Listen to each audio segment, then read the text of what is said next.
الحمد لله رب العالمين.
Masih memberikan nikmat kepada kita yang tidak terhitung jumlahnya, ya. Khususnya nikmat iman, nikmat Islam, nikmat kesehatan dan nikmat waktu luang sehingga kita bisa hadir di majelis yang mulia ini. Kemudian salat serta salam senantiasa tercurahkan kepada junjungan Nabi besar kita Nabi Muhammad sallallahu alaihi wasallam, karena jasa beliau sangat besar kepada kita semua dan tidak terhitung jumlahnya. Dan semoga salat serta salam juga senantiasa tercurahkan kepada keluarga beliau, istri-istri beliau, anak keturunan beliau, para sahabat beliau, dan umat beliau senantiasa berpegang teguh, ya, dengan kebenaran di atas Al-Quran dan Sunnah, ya. Jamaah sekalian rahmat Allah Subhanahu Wa Taala, sebagaimana kajian yang sudah di podcast atau disebarkan bahwa pada sore hari ini, ya, kita masih membahas kitab Tauhid, ya, yang disyarah oleh Syekh Muhammad bin Shalih Al-Utsaimin, ya, Syekh Muhammad bin Shalih Al-Utsaimin. Dan jamaah sekalian rahmat Allah Subhanahu Wa Taala, di pertemuan yang sebelumnya, yakni bulan yang lalu, kita sudah membahas tentang kewajiban, ya, kewajiban hamba Allah Subhanahu Wa Taala untuk mentauhidkan Allah Subhanahu Wa Taala, ya. Kita sudah membahas beberapa dalil dan mentafsirkannya, karena dalilnya dikutip dari Al-Quranul Karim, seperti wa ma khalaqatul jinna wal insa illa liya'budun, dan tidaklah aku menciptakan jin dan manusia kecuali untuk beribadah kepada aku, kata Allah Subhanahu Wa Taala. Dan menurut beberapa tafsir, ya, yang dimaksud illa liya'budun adalah illa liyuwahhidun, ya, kecuali untuk mentauhidkan Allah Subhanahu Wa Taala. Dan kemarin kita juga membahas di surat An-Nahl ayat 36, walaqad ba'atsna fi kulli ummatin rasula an i'budullaha wajtanibut tagut, dan sesungguhnya kami telah mengutus, ya, dari setiap umat itu seorang utusan atau seorang rasul untuk agar dia mendakwahkan manusia itu menyembah Allah Subhanahu Wa Taala dan menjauhi tagut, ya, menjauhi tagut. Dan kemudian kemarin kita sampai pada ayat yang ketiga tentang kewajiban mentauhidkan Allah Subhanahu Wa Taala, bahwa Allah Subhanahu Wa Taala berfirman di surat Al-Isra ayat 23 yang berbunyi a'udzubillahi minasyaitonirrajim wa qada rabbuka alla ta'budu illa iyyah wa bil walidaini ihsana. Saya ulang sekali lagi, ini di surat Al-Isra ayat 23, yang artinya, dan sesungguhnya Allah, ya, Rabb kalian, ya, telah menetapkan, ya, agar kalian itu menyembah Allah Subhanahu Wa Taala, ya, alla ta'budu illa iya, menyembah tidak, kalian itu alla ta'budu illa iya, kalian menyembah, tidak ada yang kalian sembah selain daripada Allah Subhanahu Wa Taala, ya. Jadi Allah telah menetapkan agar kalian itu tidak menyembah kecuali terhadap Allah Subhanahu Wa Taala. wabil walidaini ihsana, dan terhadap kedua orang tua kalian, bapak ibu kalian, hendaknya kalian berlaku baik. Ini di surat Al-Isra ayat 23. Dan jamaah sekalian rahmat Allah Subhanahu wa taala, ini ada fakta yang unik ya, yang bisa kita bahas ya, tentang sesuatu yang berkaitan daripada tauhid dan menjauhi syirik, bahwa Allah Subhanahu wa taala itu berulang kali ya menyebutkan di Al-Qur'anul Karim agar mentauhidkan Allah Subhanahu wa taala dan tidak menyekutukannya, tidak berbuat syirik kepadanya. Tapi ya, di sekian banyak ayat tersebut ya, Allah itu ya setelah memerintahkan untuk mentauhidkannya, Allah ya memberikan perintah untuk berbakti kepada orang tua. Nah, itu bisa kita dapati juga di surat An-Nisa ayat 36. Allah Subhanahu wa taala berfirman, wa'budullaha wa la tusyriku bihi syai'a wa bil walidaini ihsana. Dan sembahlah Allah Subhanahu wa taala dan janganlah kalian berbuat syirik kepadanya terhadap sesuatu apapun.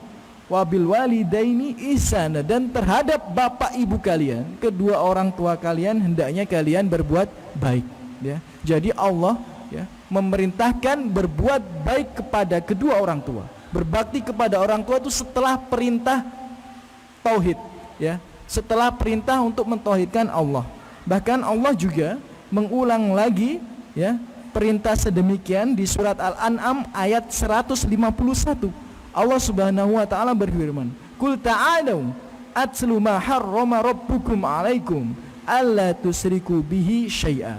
Dan hendaklah datanglah kalian semua, kemarilah, mari akan aku beritahukan apa yang diharamkan Rabb kalian terhadap kalian. Apa itu? Alla tusyriku bihi syai'a, dan hendaknya kalian tidak mensekutukannya dengan sesuatu apapun. Kemudian dilanjutkan wabil walidaini ihsana, dan terhadap kedua orang tua kalian hendaknya kalian berbuat baik ya, terhadap bapak ibu kalian hendaknya kalian berbuat baik. Jadi Allah Subhanahu wa taala ya, saya ulang sekali lagi, berkali-kali mengingatkan kita untuk berbuat baik kepada orang tua, berbakti kepada orang tua itu setelah perintah untuk mentauhidkannya. Nah, maka ulama menafsirkan itu menunjukkan keagungan berbakti kepada orang tua, kemuliaan ya berbakti kepada orang tua, dan berbakti kepada orang tua itu adalah ibadah yang sangat besar di sisi Allah Subhanahu wa taala.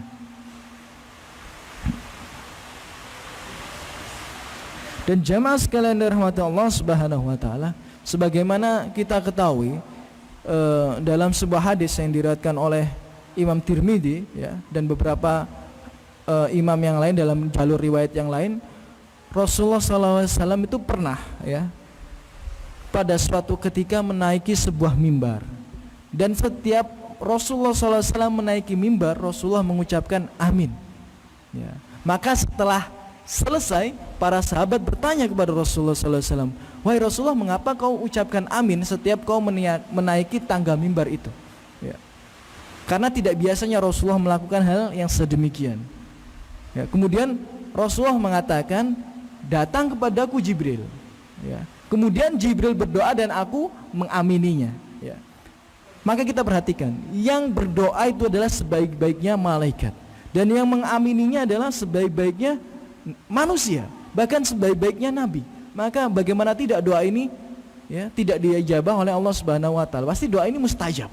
Dan salah satu daripada doa Rasulullah SAW atau doa Jibril yang diamini oleh Rasulullah SAW adalah, celakalah orang yang memiliki atau mendapati salah satu atau dua di antara bapak ibunya atau kedua orang tuanya ya selama hidupnya, tetapi tidak bisa masuk surga ya. Itu celaka orang yang sempat bertemu dengan salah satu orang tuanya atau dua orang tuanya selama hidupnya, tapi dia tidak bisa masuk surga. Itu celaka dia.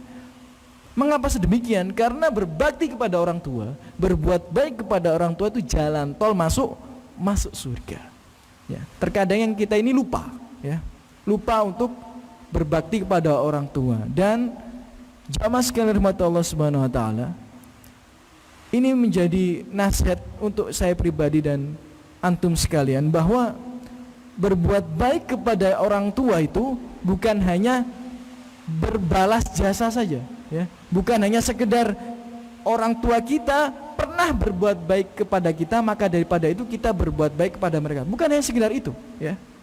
Bukan sekedar itu.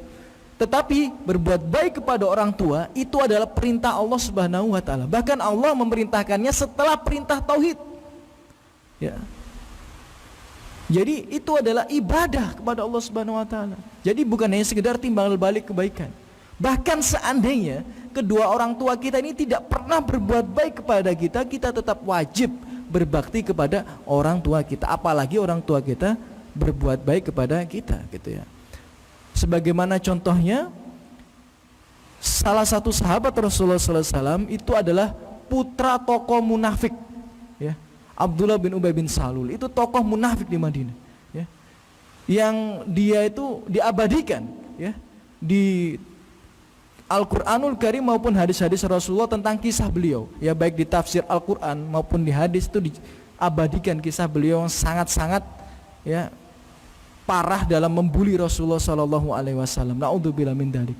Dia tokoh munafik dan diancam akan dimasukkan di dasar neraka atau kerak neraka yang paling dalam.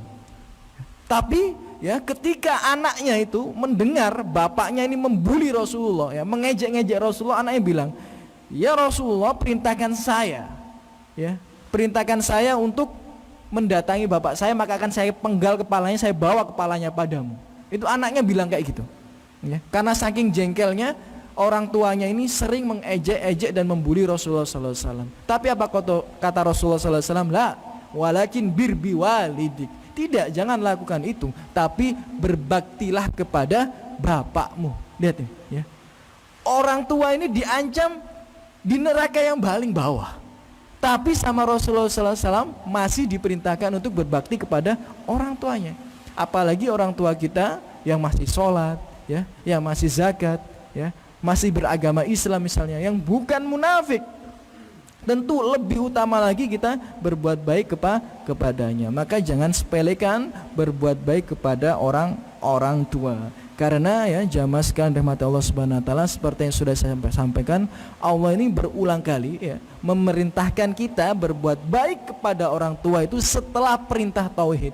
Itu menunjukkan keutamaan berbakti kepada orang tua. Bahkan dalam sebuah hadis, ya, di Umdatul Ahkam, Rasulullah SAW juga bersabda bahwa amalan yang paling dicintai oleh Allah Subhanahu wa taala, ketika Rasulullah ditanya apa amalan paling dicintai Allah, Rasulullah mengatakan as-shalatu ala waqtiha, ya, salat tepat pada waktunya. Kemudian ditanya lagi, apa lagi ya Rasulullah? Rasulullah mengatakan birrul walidain, berbakti kepada kedua orang tua. Ketika ditanya lagi, kemudian apa lagi ya Rasulullah? Jihad fisabilillah. Itu menunjukkan bahwa berbakti kepada orang tua yang sebenarnya ini mudah, ya, tetapi, ya, kebesaran atau keagungannya di sisi Allah Subhanahu wa taala itu bisa sampai selevel, ya, dengan jihad fisabilillah. Itu menunjukkan keutamaan berbakti kepada orang tua. Maka daripada itu, ya, jamaah sekalian, hendaknya, ya, kita maksimalkan untuk berbuat baik kepada kedua orang tua kita. Terus bagaimana seandainya orang tua kita sudah meninggal dunia? Masih bisa kita caranya untuk berbakti kepada mereka. Doakan mereka, ya. Doakan mereka atau sedekah atas nama mereka. Insya Allah akan diterima oleh Allah Subhanahu wa taala. Karena doa anak soleh itu adalah jariah bagi orang tuanya. Dan sedekah itu ulama sepakat, nggak ada khilaf, bisa diatasnamakan untuk orang yang sudah meninggal. Maka berbaktilah kepada orang tua kita semaksimal yang kita bisa. Jamaah sekalian rahmati Allah Subhanahu wa taala. Okay. Di surat An-Nisa ayat 36 ini, ya, selain Allah Subhanahu wa taala mengatakan wa'budullaha wa la tusyriku bihi syai'a, ya, sembahlah Allah Subhanahu wa taala dan janganlah engkau menyekutukannya dengan sesuatu apapun. Kemudian Allah Subhanahu wa taala mengatakan wabil walidaini ihsana, dan terhadap bapak ibumu hendaknya kau berbuat baik. Kemudian Allah melanjutkan wabidil kurba, ya. Siapa sih dil kurba ini? Dil kurba itu adalah kerabat. Wal yatama wal masakin. Kemudian para yatim dan orang-orang miskin. Dari ayat ini ulama menafsirkan ya bahwa urutan kita berbuat baik itu yang paling utama pertama itu kepada kedua orang tua kita. Ya. Setelah kita berbuat baik kepada kedua orang tua kita, yang paling utama itu berbuat baik kepada kerabat. Wabidil kurba, itu kerabat. Bahkan dikatakan dzil kurba ini yang masih satu nenek moyang kepada kita ini 4 generasi. Ya, misal bapak kita, terus bapaknya bapak, terus bapaknya kakek, terus bapaknya kakek. Nah, ya, selama itu masih ada akar rumput di situ, itu dikatakan dzil kurba. Bisa sepupu atau sepupu 1 atau sepupu 2 itu misalnya, kalau di Sulawesi kan istilahnya seperti itu. Itu siapa itu? Itu sepupu 2 saya gitu. Ya, bukan berarti paha ayam jumlahnya 2 ya. Enggak ya. Sepupu 2 itu maksudnya ya sepupu tapi agak jauh gitu ya. Ya, agak jauh, tidak sepupu dari saudara, mungkin dari paman atau bibinya, bukan ya. Jadi itu kerabat, itu yang paling utama ya. Jangan sampai kita ini ya lebih loyal ya terhadap teman ya. Kalau ada teman ditraktir makan ya, kalau ada teman main diajak nonton apa, misal nonton bioskop, naudzubillah ya, atau diajak ke mall ya, makan apa di mall, diajak ke toko pakaian, dibelikan pakaian, tapi sama orang tuanya nggak pernah dibeliin pakaian orang tuanya. Sama orang tuanya nggak pernah diajak makan di depot, nggak pernah diajak makan di lesehan.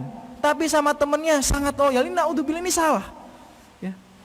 Sama juga, kalau sama temennya itu ngeluarin uang cepet, tapi kalau sama saudaranya yang sedang dililit utang susah ngasih utang, ini salah.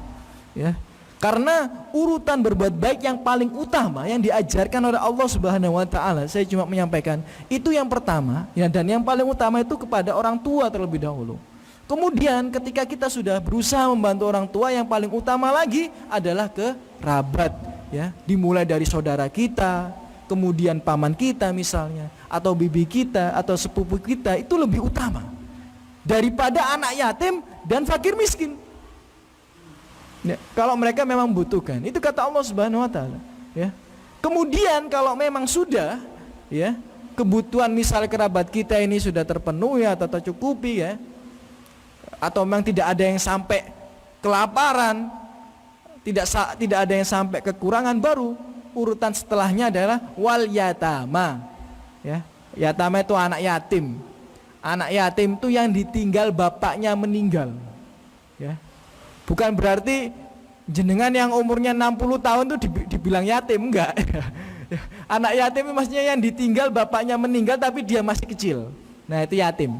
Ya. Kalau dia sudah besar, udah balik, ditinggal bapaknya meninggal, enggak disebut yatim lagi. Ya, enggak disebut yatim lagi. Tapi apabila dia masih kecil, belum balik, kemudian ditinggal bapaknya meninggal, ya walaupun ibunya masih hidup, ya itu dikatakan ya yatim. Ya, anak yatim itu istilah Islam atau istilah Arabnya seperti itu. Nah, itu yang paling utama kita berbuat baik kepadanya, ya. Karena Rasulullah dulu juga adalah seorang yatim, maka ada keutamaan khusus bagi kita apabila kita peduli terhadap anak yatim. Baru setelah anak yatim, ya, level setelahnya itu kepada orang-orang miskin, ya. Orang-orang miskin ini orang yang memiliki penghasilan, tapi penghasilan ini nggak cukup buat memenuhi kebutuhannya sehari-hari. Ya, daripada itu nggih jamaah sekalian, rahmati Allah Subhanahu wa taala, harusnya kita tahu ya, urutan berbuat baik ya, itu kita paham mana yang utama, kemudian apa setelahnya dan apa setelahnya. Dan setelah itu wal jaridil qurba wal jaril junub, kemudian tetangga. Nah, setelah orang miskin, kita juga diperintahkan untuk berbuat baik kepada tetangga ya. Bahkan dalam sebuah riwayat, apabila kita tidur dalam keadaan kenyang sedangkan tetangga kita tidur dalam keadaan lapar, itu mendapatkan laknat dari Allah Subhanahu wa taala. Naudzubillah min dzalik, enggak boleh ya. Maka sunnahnya itu ya, kita itu juga disuruh berbuat baik kepada tetangga kita. Maka itu Rasulullah sallallahu alaihi wasallam ngasih saran, kalau masak kuahnya banyakin. Lah, kalau bukan berarti kalau kuahnya banyak itu kita disuruh minum banyak kuah, bukan itu maksudnya, ya. Kuahnya banyakin itu apa? Agar apabila kuahnya banyak itu bisa kita bagikan kepada tetangga kita. Nah, itu maksudnya. Yaitu maksud Rasulullah SAW menganjurkan kita apabila masak itu kuahnya dibanyakin.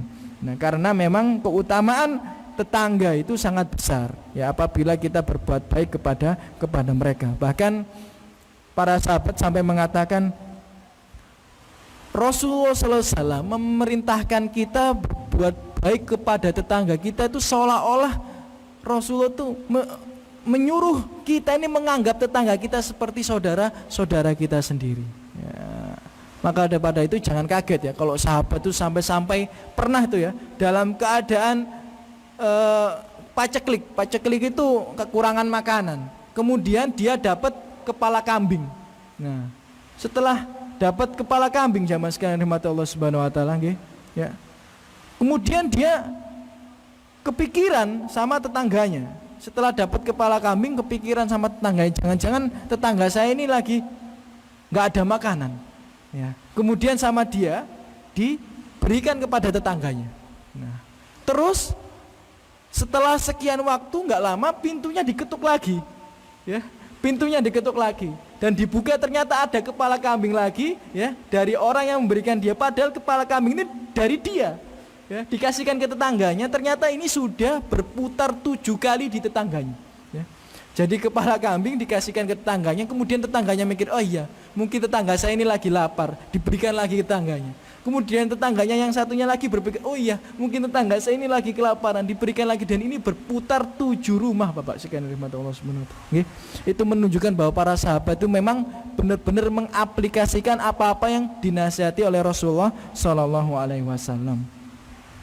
Ya, kemudian dilanjutkan oleh Allah Subhanahu wa taala di surat An-Nisa nggih. Wasahibi bil jambi. Wasahibi bil jambi ini adalah menurut Syekh Muhammad bin Shalih Al-Utsaimin maksudnya adalah pasangan hidup ya. Jadi kita juga dianjurkan untuk berbuat baik kepada pasangan hidup.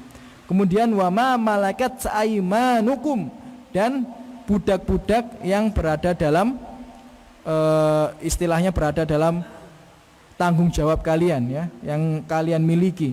Innallaha la yuhibbu man kana mukhtalan fakhura. Sesungguhnya Allah tidak suka orang yang berbangga dan menyombongkan diri. Nah, jadi memang jamaah sekalian rahmat Allah Subhanahu wa taala, ya memang ini kita membahas kitab tauhid ya, tapi tidak ada salahnya kita juga membahas hal-hal yang lain yang masih berkaitan tentang ada kaitannya lah istilahnya tentang bab tauhid ini, bahwa memang setelah Allah memerintahkan hambanya untuk mentauhidkannya, untuk tidak menyekutukannya dia dengan sesuatu apapun, ya Allah juga ya memerintahkan untuk berbakti kepada orang tua dan kemudian sanak kerabat dan berikutnya. Jamaah sekalian rahmat Allah Subhanahu wa taala, Syekh Muhammad bin Shalih Al-Utsaimin mengatakan, wa'budullaha wa la tusyriku bihi syai'a, dan sembahlah Allah, beribadalah kalian kepada Allah Subhanahu wa taala, kemudian janganlah kalian menyekutukannya terhadap sesuatu apapun. Nah, syai'a ini ya sesuatu apapun.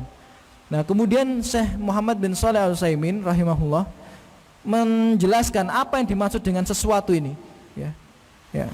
Jadi kita ini tidak boleh berbuat syirik, mensekutukan Allah dengan sesuatu apapun. Misalnya ya, mensekutukan Allah dengan nabi.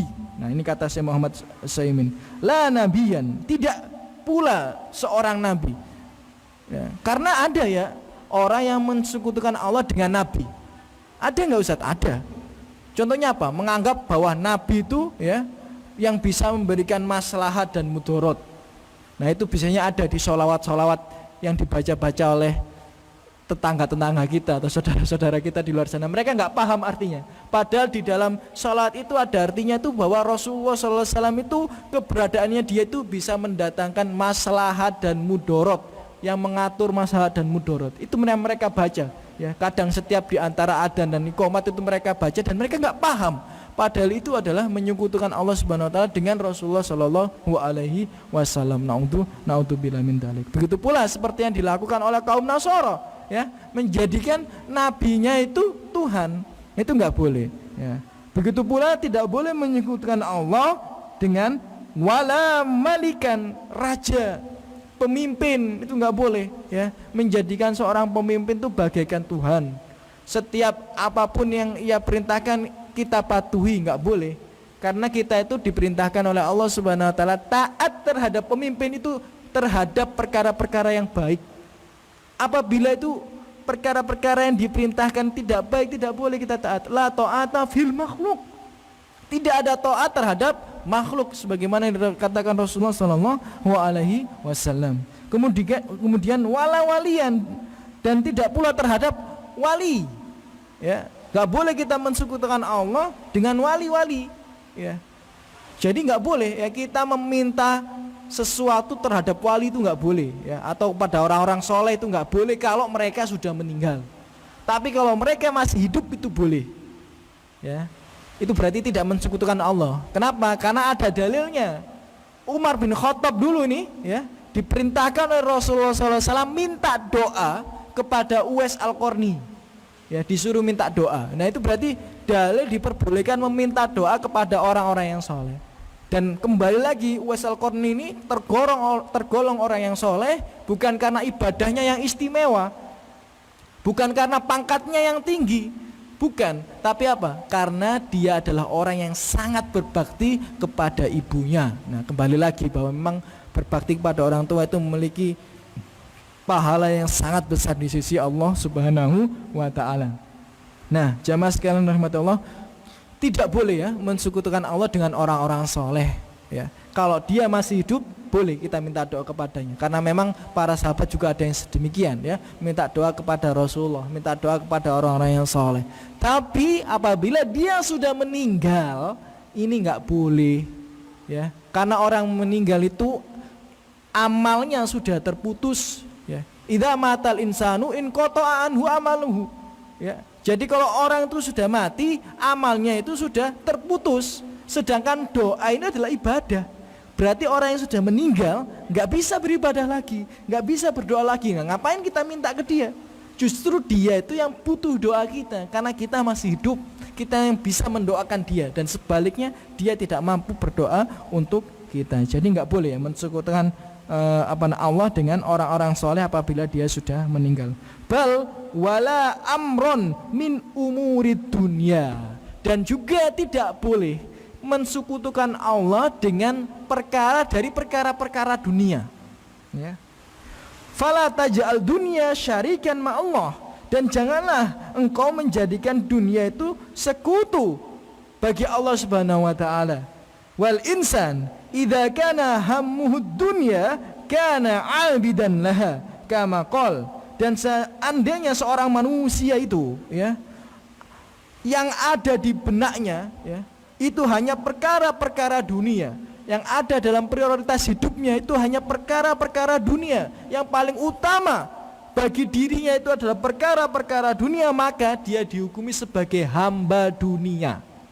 Dan bisa kata Syekh Muhammad bin Shalih Al-Utsaimin, mboten kula, katanya Syekh Muhammad bin Shalih Al-Utsaimin ini orang yang sedemikian, orang yang menjadikan dunia itu prioritas hidupnya, orang yang tidak mempedulikan apapun, yang penting dia hidup enak di dunia, pikirnya dia, itu termasuk hamba dunia dan dikategorikan menyekutukan Allah Subhanahu wa taala. Sebagaimana hadis yang diriwayatkan oleh Imam Bukhari, ya.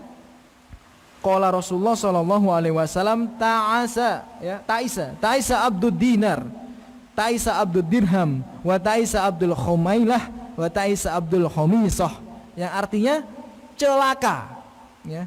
Siapa yang celaka? Abdud dinar, hamba uang, budak dunia celaka. Dan juga celaka hamba dirham.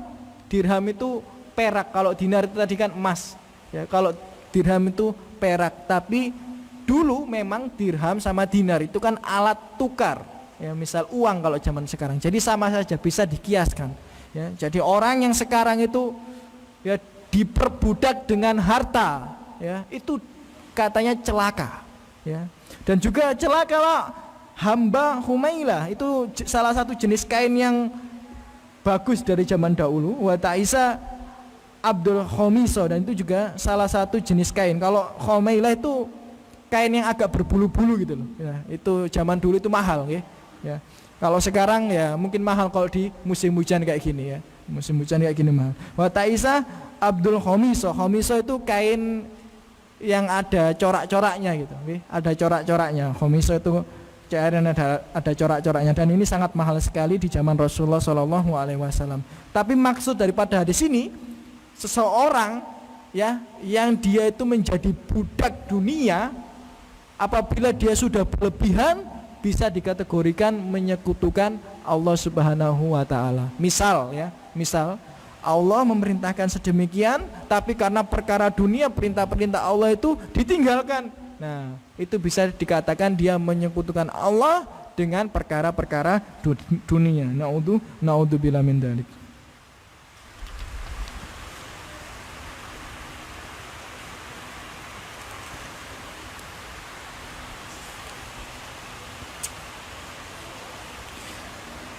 Jamaah sekalian rahmatullah subhanahu wa ta'ala,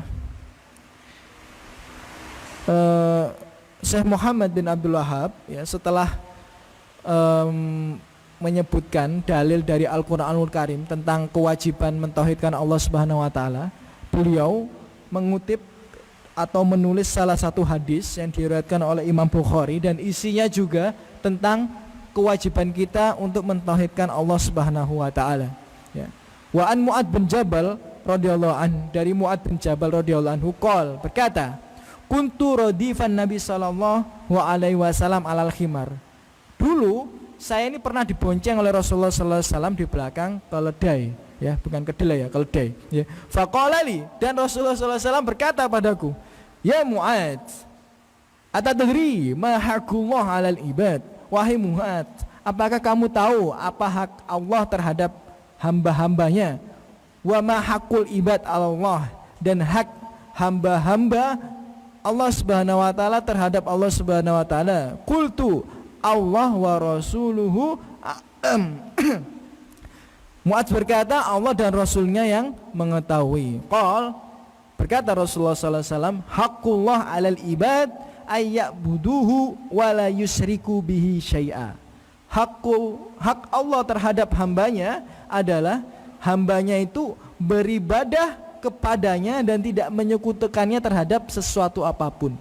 Wa haqqul ibad 'ala Allah, dan hak seorang hamba terhadap Allah atau hamba-hamba terhadap Allah, alla yu'adzab man la yusyriku bihi syai'a, agar seseorang itu tidak diadab apabila seseorang itu tidak mensekutukan Allah dengan sesuatu apapun. Qultu, Mu'adz berkata, ya Rasulullah, afala ubashirun nas, wahai Rasulullah, apakah saya akan memberikan kabar gembira ini kepada masyarakat atau kepada orang-orang kaum muslimin, atau bolehkah istilahnya, bolehkah saya ini mengabarkan kabar gembira ini kepada kaum muslimin atau kepada manusia-manusia yang lain? Qol, berkata Rasulullah SAW, la tubashiruhum, ya, jangan kau kabarkan hal sedemikian. Fayattakilu, kalau mereka mengetahuinya, mereka akan fayattakilu. Fayattakilu nanti bermalas-malasan dalam beribadah, bermalas-malasan dalam menjauhi maksiat atau menjauhi perbuatan dosa. Akhrajahu fi sahihain, dan hadis ini sahih diriwayatkan oleh dua perawi hadis yang terkemuka, yakni Imam Bukhari dan Imam Muslim. Jadi jamaah sekalian yang dirahmati Allah Subhanahu wa taala, dari hadis ini kita belajar bahwa ada hak Allah terhadap hambanya, ya, dan ada hak hamba-hamba itu terhadap Allah Subhanahu wa taala. Apa hak Allah terhadap hambanya? Apa hak Allah terhadap kita semua? Apa kewajiban kita yang harus kita lakukan kepada Allah Subhanahu wa taala? Kewajiban kita adalah ayya'buduhu, menyembah Allah Subhanahu wa taala, ya. Menyembah Allah, beribadah kepada Allah. Dan ibadah itu ada yang wajib, ada yang sunnah. Berarti yang dimaksud di sini adalah melaksanakan kewajiban-kewajiban, ya, terhadap Allah. Misal sholat 5 waktu, ya, puasa Ramadan, zakat, haji apabila mampu, ya, dan kewajiban-kewajiban yang lainnya. Itu termasuk ibadah, ya. Beribadah kepada Allah dan tidak mensekutukan Allah dengan sesuatu apapun. Itu hak Allah terhadap kita, kewajiban kita yang harus kita penuhi terhadap Allah Subhanahu wa taala. Kemudian ada hak Allah terhadap ada hak hamba terhadap Allah atau hak kita kepada Allah Subhanahu wa taala. Ya, jadi seolah-olah Allah itu mewajibkan dirinya sendiri, ya, untuk memberikan sesuatu kepada kita. Ya. Apa hak seorang hamba terhadap Allah? Dikatakan alla yu'adzab, agar seorang itu tidak diadab. Man la yusyrik bihi syai'a, apabila dia tidak mensekutukan Allah dengan sesuatu apapun. Ya, jadi kita punya hak kepada Allah Subhanahu wa taala. Allah sudah mewajibkan terhadap dirinya sendiri. Apabila hambanya itu tidak mensekutukannya, maka Allah itu tidak akan mengadabnya. Nah, seperti itu ya. Jadi itu hak Allah terhadap hambanya dan hak hamba-hamba Allah terhadap Allah Subhanahu wa taala. Kemudian pertanyaannya ya jamaah sekalian rahmatullah Allah Subhanahu wa taala. Loh, Ustaz, apakah cukup ya dengan kita ini cuma tidak mensekutukan Allah terus kita enggak diadab?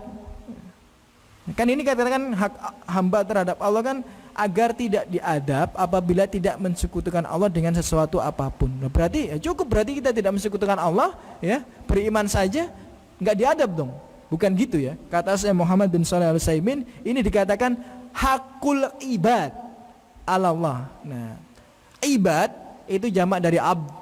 Yang dimaksud daripada ibad di sini itu adalah orang yang beribadah kepada Allah, gitu. Orang yang melaksanakan kewajiban-kewajibannya terhadap Allah. Ya, orang yang menjauhi larangan-larangan Allah Subhanahu wa taala. Ya, jadi enggak cukup ya hanya dia tidak berbuat syirik pada Allah terus enggak masuk neraka sama sekali, enggak bisa. Ya, karena memang ancaman-ancaman di Al-Qur'an itu orang yang enggak sholat ya disiksa di neraka. Orang yang sholatnya buruk akan disiksa di neraka. Ya, orang yang tidak berzakat ya atau tidak mau bersedekah, tidak mau menyisihkan hartanya untuk berbuat kebaikan, untuk berinfak, ya diancam dengan neraka juga. Ya, jadi enggak cukup ya. Jadi yang dimaksud di sini ya, orang yang tidak mensekutukan Allah itu tidak diadab, itu adalah al-ibad. Al-ibad itu siapa? Orang tertentu. Siapa dia?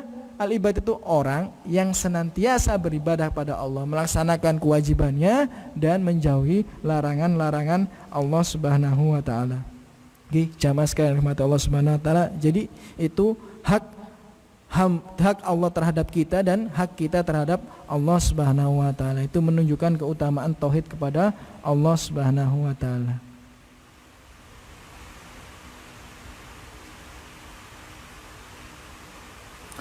Jadi kesimpulan daripada hadis tadi ya,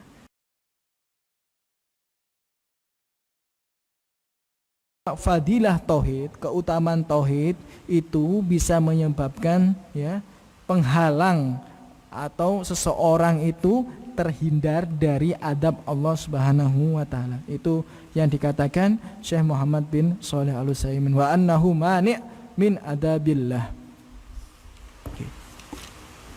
Jamaah sekalian rahmat Allah Subhanahu wa taala, nggih.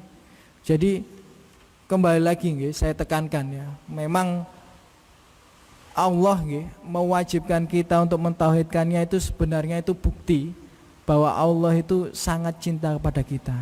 Allah itu berulang kali nggih, berulang-ulang ya di Al-Qur'anul Karim itu mengingatkan, tauhidkan Allah, jangan berbuat syirik padanya, beribadahlah hanya kepada Allah, jangan berbuat syirik padanya. Itu berkali-kali nggih Allah mengingatkan dengan secara letterlek maupun secara maknawi. Itu Allah berulang kali nggih mengingatkan sedemikian. Memang kenapa kok Allah sangat mewanti-wanti ya? Karena memang orang yang berbuat syirik ini Masya Allah nggih, dosanya itu sangat besar ya, dan dia itu termasuk orang yang sangat-sangat merugi di dunia akhirat. Allah Subhanahu wa taala berfirman, innahu man yusyrik billah, barang siapa yang berbuat syirik kepada Allah, faqad haramallahul jannah, maka Allah akan haramkan baginya surga. Ya, diharamkan surga. Enggak bisa masuk surga selama-lamanya. Wa ma'wahun nar, dan tempat kembalinya itu neraka. Wa malid dhalimina min ansor, dan tidak ada penolong bagi orang-orang yang berbuat zalim. berbuat kesyirikan. Ini naudzubillah, ya. Jadi sangat bahaya sekali orang yang berbuat syirik itu. Jadi kita harus berhati-hati. Mengapa kok kita harus berhati-hati? Karena di sekitar kita ini banyak orang yang berbuat syirik dan mereka nggak paham. Jangan-jangan kita juga berbuat syirik dan kita nggak paham. Nah itu yang makanya perlu kita berhati-hati. Contohnya apa? Setiap saya ini kan, rumah saya ini kalau dari arah Mojokerto ke rumah saya di Ploso itu sering lewat jembatan Ploso nih. Atau kalau kajian itu sering lewat jembatan Ploso. Itu setiap saya lewat jembatan Ploso itu saya lihat itu sesajen. Ya. Sesajen, ada tahu berontak, ada ote-ote, ada kopi, ada kelapa gitu. Bahkan suatu ketika itu istri saya itu melihat dengan mata kepala sendiri orang yang naruh itu di jembatan. Ya. Itu perbuatan syirik. Ya. Dan kadang itu saya juga temui di perempatan bypass itu, karena saya tinggal itu di dekat perempatan bypass. Itu saya sering itu, ya bunga-bunga sama tahu berontak sama ote-ote. Nah itu jangan dilihat tahu berontak sama ote-otenya itu berbuat syirik kepada Allah. Ya. Jadi nggak lucu kalau orang itu ya diharamkan masuk surga hanya karena tahu berontak. Gitu. Bisa nggak? Bisa. Ya, karena dalam hadis yang diriwayatkan oleh Imam Ahmad, ya, dalam hadis yang diriwayatkan oleh Imam Ahmad dan diriwayatkan oleh imam-imam yang lain, dan ulama sepakat hadis ini bisa diambil pelajaran daripadanya. Seorang musafir, ya, melewati sebuah desa yang penduduk desa ini menyembah berhala. Ya. Kebetulan musafir ini 2 orang, ya, 2 orang musafir kemudian melewati sebuah desa yang di desa ini orang-orang itu menyembah berhala. Dari mana mereka tahu? Karena ketika mereka melewati desa ini ada berhala yang berlumuran darah, bekas sesembelihan, Pak, ya, bekas sesembelihan. Ya. Jadi orang nyembelih untuk berhalanya, berikan sesaji untuk berhalanya. Nah, setelah itu jamaah sekalian rahmat Allah Subhanahu wa taala, memang benar orang penduduk desa ini setelah mendapati 2 musafir ini, ya, mereka memberikan syarat, kalian nggak boleh lewat desa ini kecuali memberikan sesembahan. Dalam bahasa kita memberikan sesaji, sesajen untuk berhala kami. Ya. Maka orang yang pertama ya udahlah cuma sesajen saja kok, gitu. Dibilang berikan sesajen, gitu. Tapi orang itu bilang kami nggak miliki apa-apa. Ya berikanlah sesembahan walaupun hanya seekor lalat. Ya, berikanlah sesembahan atau sesajen walaupun hanya seekor lalat. Nah, karena orang yang pertama ini mikir ya cuma seekor lalat aja. Ya udahlah, yang penting saya selamat itu. Ya dia cari lalat, terus dia memberikan sesembahan seekor lalat ini, ya, untuk berhala itu. Kemudian dia pergi melewati desa itu. Kemudian orang yang kedua diperintahkan, ya udah, kamu berikan sesajen untuk berhala kami walaupun seekor lalat. Nah, kemudian orang kedua ini nggak mau, ya, dan akhirnya dia dipenggal. Tapi dalam hadis ini diriwayatkan bahwa orang yang dipenggal ini tadi dijamin surga oleh Allah Subhanahu wa taala. Lihat nih Pak, orang masuk neraka, ya, orang yang pertama tadi, ya, dikabarkan itu nggak lama setelah melewati desa itu, ya, di dalam perjalanan safarnya dia meninggal dunia dan dia dimasukkan ke dalam neraka. Dan perbuatan syirik ini tadi Pak hanya karena seekor lalat Pak, selama-lamanya nggak bisa masuk surga. Saya tanya ke jenengan, tahu berontak kali lalat itu mahalan mana? Tahu berontak ini masih ada harganya, ote-ote ini masih harganya, nggak tahu ya di sini berapa harganya. Ya, kalau di Jakarta harganya 1000-an satu, bahkan atau 5.000 kadang dapat 3 kalau yang besar-besar. Ya.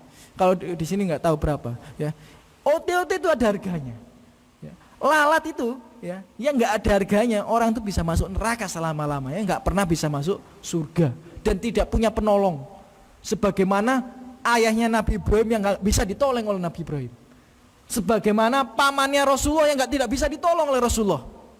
Sebagaimana istrinya Nabi Nuh dan Nabi Lut yang tidak bisa ditolong oleh mereka. Sebagaimana anaknya Nabi Nuh yang nggak bisa ditolong Nabi Nuh. Kenapa? Karena berbuat syirik terhadap Allah Subhanahu wa taala. Ya, sama. Nggak besar, nggak kecil, selama itu adalah perbuatan syirik, ya. Maksudnya sesembahan yang diberikan itu mau besar maupun kecil, apabila itu sesembahan diberikan kepada selain Allah, sesajen diberikan kepada selain Allah, itu tergolong perbuatan syirik yang apabila dia meninggal dalam keadaan sedemikian, atau dia meninggal belum tertobat daripada dosa yang sedemikian, dia diancam masuk neraka selama-lamanya dan tidak bisa masuk surga dan tidak punya penolong. Naudzubillah min dzalik. Jadi jenengan hati-hati nggih, kalau jenengan tumbas tahu berontak dimakan sendiri sama keluarganya ya. Enggak usah diberikan ke setan. Karena setan masa makannya tahu berontak ya. Setan makannya hote-hote. Itu setan ecek-ecek nih ya. Kalau di laut selatan itu kan setannya makannya kebo bule ya. Kebo bule, kepala kambing gitu atau apa namanya? Buah-buahan yang ditumpuk tinggi gitu. Kalau setannya peloso sepertinya ecek-ecek karena mintanya cuma tahu berontak, otot sama kopi gitu. Dan setan di sini nggak ada apa-apanya ya dibanding dengan setannya di Mesir. Di Mesir itu dulu Pak, zaman dulu ya, di zamannya Umar bin Khattab menjadi khalifah, yang jadi tumbal, yang jadi sembahan itu gadis cantik ya. Bukan kebo bule Pak, bukan kambing guling ya. Bukan ote-ote ataupun tahu berontak, bukan kopi maupun kelapa dan bunga-bungaan, bukan, tapi gadis cantik ya. Jadi setiap tahun itu ada gadis yang dicelupkan di Sungai Nil. Tujuannya apa? Supaya Sungai Nil itu nggak kering ya, dan terus bisa menyuplai air terhadap kebun-kebun atau sawah-sawah yang ada di Mesir pada waktu itu. Kemudian ketika Amr bin As itu menjadi gubernur Pak, ketika Amr bin As itu menjadi gubernur, Amr bin As itu lihat ada gadis cantik itu mau dimasukin ke Sungai Nil, mau ditenggelamkan. Akhirnya dilarang sama Amr bin As. Kemudian dia laporan ke Umar bin Khattab. Ya, setelah itu Umar bin Khattab nulis surat ya untuk tidak dilakukan lagi tradisi yang sedemikian. Ya, nggak boleh ngikutin nenek moyang. Ngikutin nenek moyang kalau benar boleh. Tapi kalau ngikutin nenek moyang kalau salah nggak boleh sama sekali. Naudzubillah min dzalik. Kemudian Umar bin Khattab ya memberikan pesan ke Amr bin As ini. Nih, apa namanya? Pakai bahasa kita ini, lemparkan kertas ini ke Sungai Nil gitu. Ya. Sebelum Amr bin As ini melemparkan kertas itu ke Sungai Nil, dibuka sama Amr bin As, dibaca. Wahai Sungai Nil, kalau kau mengalir karena dirimu sendiri, ya bukan karena Allah, nggak usah ngalir. Kami nggak butuh sama kamu. Tapi kalau kau mengalir karena Allah Subhanahu Wa Taala, mengalirlah. Ya. Kemudian dilempar sama Amr bin As. Lihatlah kekuatan iman Umar bin Khattab radhiyallahu an. Setelah dilempar, nggak ada lagi tumbal gadis, Pak. Ya. Nggak ada lagi tumbal gadis. Dan sampai saat itu juga Sungai Nil tidak kering, ya. Tidak seperti yang mereka perkirakan. Lihat tuh. Seandainya tradisi ini, Pak, ya, terus menerus dilakukan, ya. Berapa gadis yang sudah ditenggelamkan di Sungai Nil dari zaman Umar bin Khattab sampai sekarang. Dan dikatakan dalam sebuah riwayat yang ditenggelamkan itu bukan satu gadis, tapi kalau nggak salah 7 atau 10 gadis ya, itu setiap tahun. Naudzubillah min dzalik. Ya. Berarti berapa jumlah gadis yang diselamatkan ya oleh Umar bin Khattab dengan izin Allah Subhanahu Wa Taala. Ya. Itulah ya keutamaan mentauhidkan Allah Subhanahu Wa Taala, nggak takut sama segala sesuatu, ya, nggak takut sama segala sesuatu. Kembali lagi nih, jadi jangan berbuat syirik kepada Allah, jangan remehkan perbuatan syirik walaupun hanya memberikan sesembahan seekor lalat. Ya.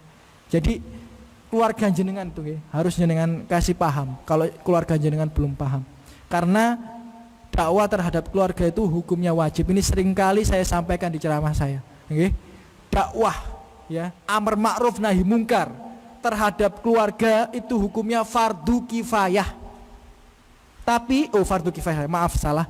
Hukumnya fardu ain. Tapi apabila dakwah ini ya dibebankan untuk umat muslim, ya, maka hukumnya fardu kifayah. Saya kasih permisalan.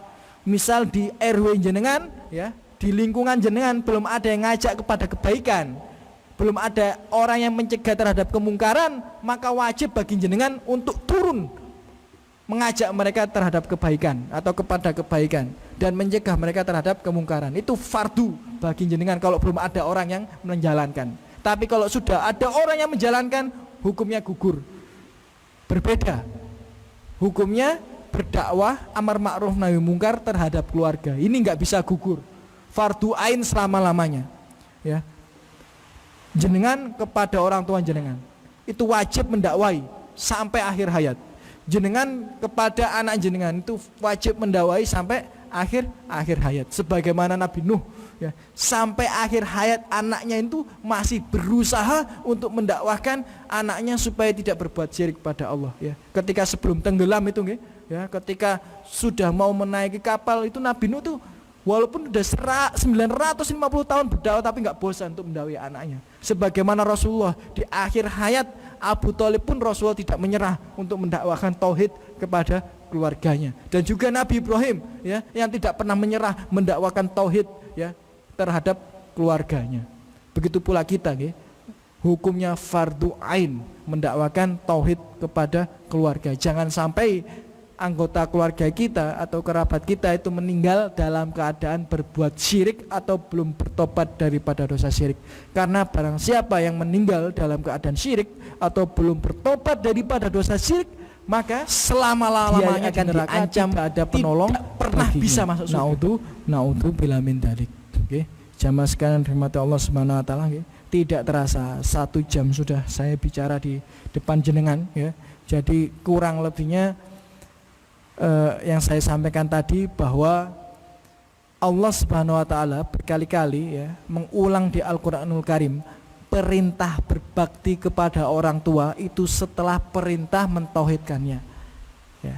Itu menunjukkan bahwa berbakti kepada orang tua itu adalah amal ibadah yang sangat besar di sisi Allah Subhanahu wa taala, ya, setelah mentauhidkan Allah Subhanahu wa taala. Nah, pertanyaan lah, Ustaz, kok kita berbuat baik kepada orang tua setelah mentauhidkan Allah, lah terus berbuat baik kepada Rasulullah seperti apa, Ustaz? Taat kepada Rasulullah seperti apa? Lah taat kepada Allah itu sudah satu paket, ya, kepada Rasulullah, karena perintah mentauhidkan Allah itu siapa yang beri tahu? Siapa yang menyampaikan? Ya, Rasulullah Shallallahu alaihi wasallam. Tapi setelah itu, ya, setelah kita taat kepada Allah dan Rasulullah, perintah kedua yang utama dan paling utama terhadap kita itu adalah berbuat baik kepada orang tua. Dan jenengan harus paham, bahwa uququl walidain, kebalikan daripada berbakti kepada orang tua, durhaka kepada orang tua, itu termasuk salah satu daripada 7 dosa besar, ya, yang diancam oleh Rasulullah SAW, itu akan bisa membinasakan manusia. Bahkan di dalam syarah ulama, membinasakan manusia di dunia dan di akhirat. Maka daripada itu ulama mengatakan salah satu dosa yang hukumannya itu disegerakan di dunia itu uququl walidain, durhaka kepada orang tua. Kalau jenengan merasa hidup jenengan itu masih susah, sumpek, sedih, rezekinya belum lancar, sakit-sakitan, coba bermuhasabah. Jangan-jangan selama ini jenengan belum baik sama orang tua jenengan. Jangan-jangan selama ini jenengan belum berbakti kepada orang tua jenengan. Nah itu, ya, coba bermuhasabah, ya. Karena uququl walidain itu dosa besar, ya, di sisi Allah Subhanahu wa taala. Bahkan digandeng, ya, dengan dosa lari dari medan pertempuran. Digandeng dengan dosa pemakan riba yang paling kecil itu seperti berzina dengan ibu kandung, ya. Digandeng dengan dosa membunuh manusia tanpa alasan yang benar, ya. Jadi jangan sampai kita durhaka terhadap orang tua kita, dan kita berusaha berbakti kepada orang tua bukan hanya karena kebaikan orang tua terhadap kita, tapi juga karena itu adalah perintah Allah Subhanahu wa taala.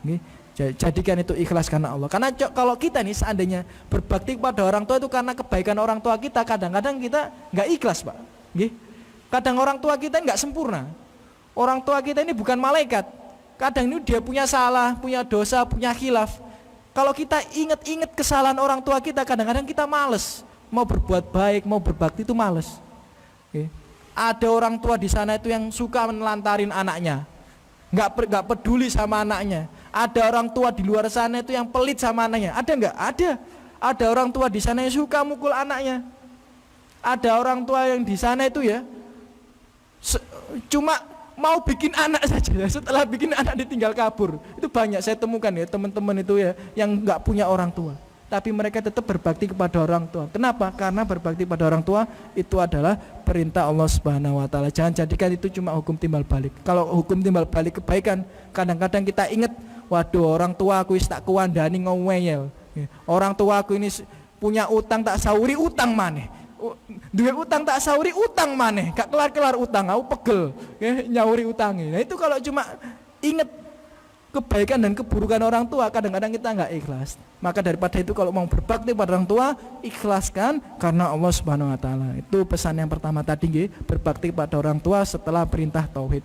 Kemudian jamaah sekalian dirahmati Allah, yang saya sampaikan tadi juga bahwa Allah itu punya hak kepada kita. Kita punya kewajiban terhadap Allah. Apa itu? Menyembah pada Allah, ya. Tidak mensekutukannya dengan segala sesuatu. Dan kita juga punya hak pada Allah, yang Allah sudah mewajibkan atas dirinya sendiri. Barang siapa, ya, yang beribadah kepadanya dengan benar, kemudian tidak menyekutukannya dengan sesuatu apapun, maka dia tidak akan diadab oleh Allah Subhanahu wa taala. Ini kabar gembira, ya. Tidak akan dimasukkan ke neraka. Masya Allah, dan itu yang kita harapkan, ya. Semoga kita tidak pernah, ya, masuk ke dalam neraka, karena siksa neraka ini sangat-sangat pedih. Naudzubillah min dzalik, ya. Sangat-sangat pedih. Siksa yang paling ringan itu, ya, bara api nih Pak, ditaruh, kemudian kaki seseorang yang berhak mendapat siksa itu tadi disuruh nginjak bara api itu, dan otaknya itu mendidih. Dan dalam riwayat dia mengatakan, mungkin ini adalah siksa yang paling berat di neraka, dan dia tidak tahu bahwa itu adalah siksa yang paling ringan. Masih banyak siksa-siksa yang lebih berat daripada itu, ya. Kalau siksa yang paling ringan aja sedemikian, bagaimana siksa-siksa yang lebih berat daripada itu? Maka kita berlindung pada Allah. Salah satu cara kita agar terhindar dari adab neraka, selain kita beribadah pada Allah, murnikan tauhid kita pada Allah. Jangan sampai kita menyekutukan Allah dengan segala sesuatu apapun. Jangan pernah kita berpikiran bahwa ada sesuatu yang bisa mendatangkan maslahat dan mudarat selain Allah. Jangan pernah berpikiran kalau kejatuhan cicak itu kan sial. Jangan pernah berpikiran kalau makan di luar rumah itu nanti ada sesuatu yang nggak bagus, ya. Itu khurafat. Itu berarti berkeyakinan ada yang bisa mendatangkan masalah dan mudarat selain Allah, itu nggak boleh. Jangan pernah berpikiran kalau kita dapat angka 13 itu dapat sial. Nggak boleh, Pak. Nggak boleh kita berpikir sial, ya. Yang sial itu apabila kita bermaksiat kepada Allah, itu orang sial, ya. Orang sial itu orang yang bermaksiat kepada Allah, ya. Jadi itu hak kita terhadap Allah Subhanahu wa taala. Jadi jamaah sekalian, mungkin itu yang bisa saya sampaikan pada sore hari ini karena waktu kita juga terbatas. Kalau ada pertanyaan monggo, ya, sebelum kita tutup, ya, kajian pada waktu hari ini, pada sore hari ini, dan semoga bisa kita sambung di pertemuan berikutnya di bulan depan insyaallah. Monggo. Bapak. Nggih. Nggih, di luar tema.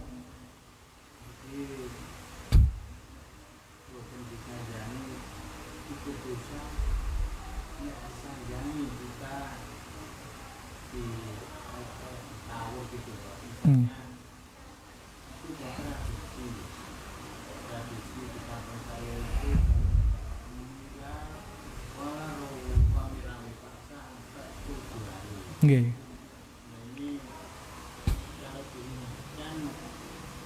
Belum kita mengingatkan, tapi kayak sudah menjadi tradisi seperti itu.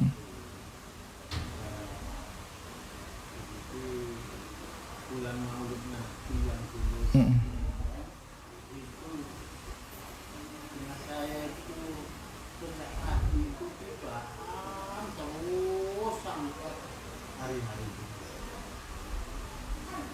Terus bagaimana sikap kita?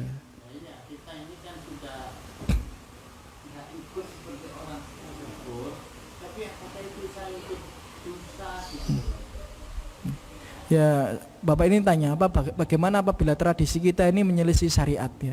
Contoh misal tradisi 7 hari, ya, 7 hari setelah kematian, ya, seperti yang dilakukan oleh para sahabat, dilakukan oleh Rasulullah SAW, ya, adat, ya, selama tidak menyelisih syariat maka itu diperbolehkan. Contoh baju kita ini, ya, baju kita ini adat, Pak, ya. Ya, baju kita ini adat, tapi kan nggak ada hubungannya dengan syariat. Ya, selama dia menutup aurat ya boleh, ya. Kalau jenengan sholat pakai sarung, di sini kayak orang soleh. Tapi kalau jenengan di Arab sholat pakai sarung diketawain, Mbak. Dikira habis jima sama istri. Orang Arab kalau ke masjid itu ya pakai gamis, mboten pakai sarung. Orang pakai sarung itu kalau di kamar sama istrinya itu. Makanya adat ya selama tidak menyelisih syariat itu boleh, ya.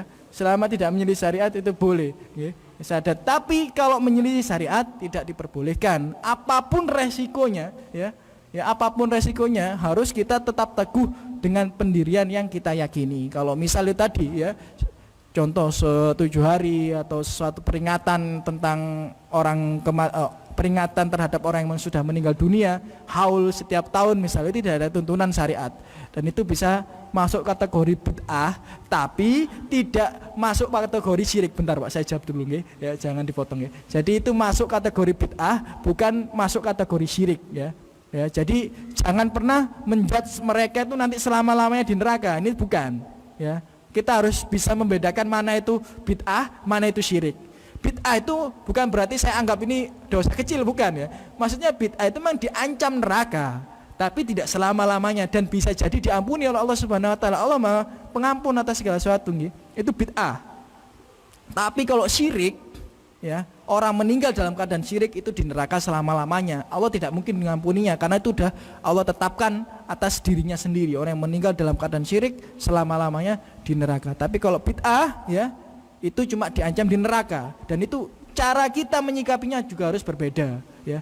Tapi seperti yang sudah saya sampaikan, dakwah itu wajib terhadap keluarga, dan kita tidak dituntut untuk menjamin keluarga kita menjadi benar. Tidak, Rasulullah aja tidak bisa membuat keluarganya benar, cuma kita dituntut untuk menyampaikan kebenaran.